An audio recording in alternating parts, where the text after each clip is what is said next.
It was a quiet Sunday morning in Magnolia Creek, a sleepy little town in southern Georgia where everybody still waved at each other. The sun hadn't even climbed over the pecan trees when I rolled my old speakers onto the porch. Gospel Sunday, my wife's favorite tradition. We'd been playing Mahalia Jackson and the Mississippi Mass Choir for years, and the whole neighborhood knew it. But this Sunday was different. The music had barely started, the first soulful note of "Take My Hand, Precious Lord" drifting through the morning air, when a white SUV stopped right in front of my lawn. Out stepped a woman in her late 40s, perfectly pressed khaki pants, clipboard in hand. The kind of posture that screamed authority. I didn't need to ask her name. Every southern neighborhood has one. The HOA Karen. She marched straight toward me, pointing her pen like a weapon. "Sir, I've had 3 noise complaints already this morning," she said. I blinked, looking around the empty street. "From who?" "The squirrels." She didn't laugh. "Your music is disturbing the peace of this community. You'll need to turn it off immediately." I smiled politely. "Ma'am, it's Gospel Sunday. Folks around here know the drill. It'll be over by noon." Karen adjusted her sunglasses, scanning my porch like she was inspecting a crime scene. "Well," she sniffed, "whether it's Sunday or not, rules are rules. And the HOA noise policy is very clear." Then she scribbled something on her clipboard and tore off a slip of paper. When she handed it to me, I noticed the headline, "Noise Violation, Fine, $300. I laughed. Out loud this time. "Ma'am, you're fining me for praising God?" Her lips tightened. "This is not about religion. It's about rules." I looked her straight in the eyes. "Funny. Love thy neighbor is a rule too."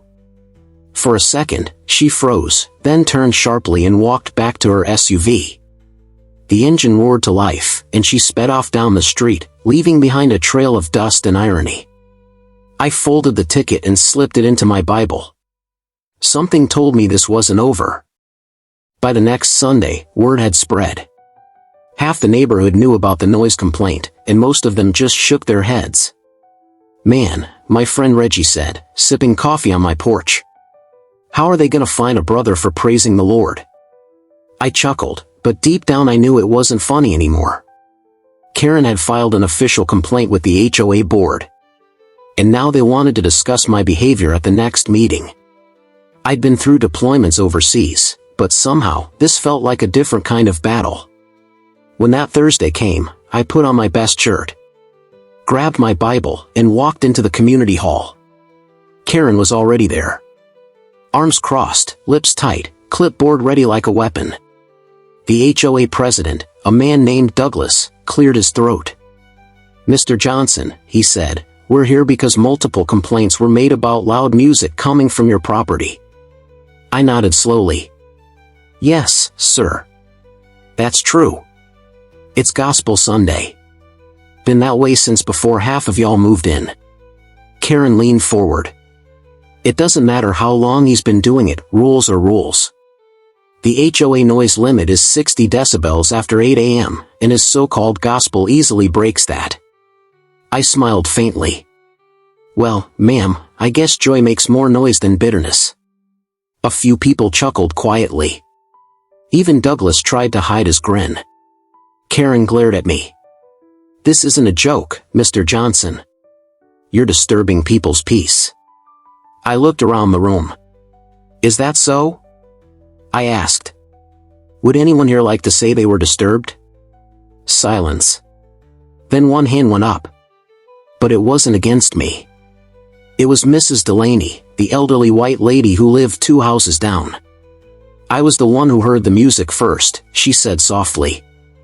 "And I opened my windows so I could hear it better." Laughter rippled across the room. Karen's face turned red. Before Karen could reply, the double doors opened. Standing there, dressed in a crisp black suit and a gentle smile, was Pastor Leroy from the local Baptist church. "Excuse me," he said, stepping forward. "I heard one of my flock's been accused of disturbing the peace." The room went still. Douglas nodded awkwardly. Yes, Pastor, we're discussing. Leroy raised a hand. I see.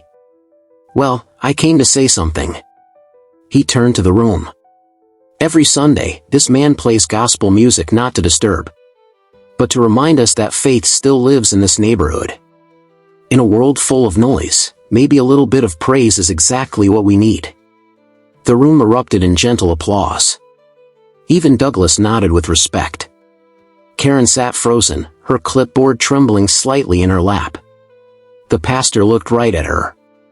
Ma'am, maybe next Sunday, you should come by. You might find that the music you called noise is really just joy in disguise. For the first time, Karen didn't have a comeback. She simply lowered her eyes. And as the meeting ended, I saw her quietly tear the complaint slip in half.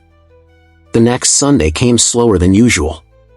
The air was warm, sweet with honeysuckle, and the cicadas were already singing their morning song. I almost didn't set up the speakers that day.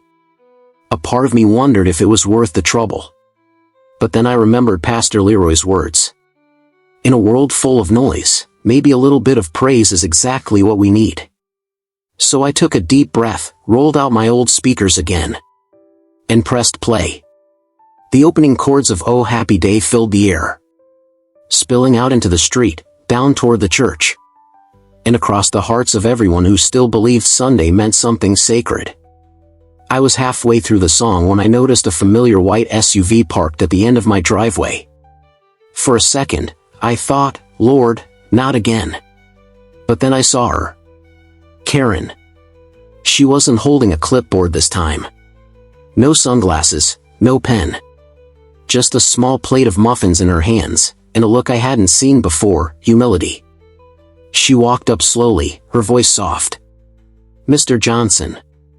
I wanted to apologize. I was wrong. The gospel music swelled behind us. And for a moment, neither of us said anything. Then she smiled faintly. I listened last week. From my porch.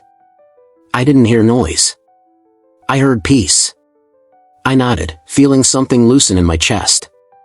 Maybe that's the same thing I've been trying to share all along. Karen handed me the plate. Chocolate chip, she said with a shy grin. Figured you might like something sweet with your Sunday praise. I laughed. Ma'am, you're welcome here any Sunday you like. That afternoon, something changed in Magnolia Creek. For the first time, Karen came to church. She sat quietly in the back pew. And when the choir began Amazing Grace, I saw her eyes glisten. The whole congregation stood and sang. Different colors, different lives, one song. It wasn't just Gospel Sunday anymore. It was a new beginning. Now, every Sunday, Karen still comes. She brings her husband, sometimes her grandkids. She even joined the choir last month. Funny thing, she sings off-key every time. But nobody minds. Not anymore. Because in Magnolia Creek, we learned that peace doesn't mean silence.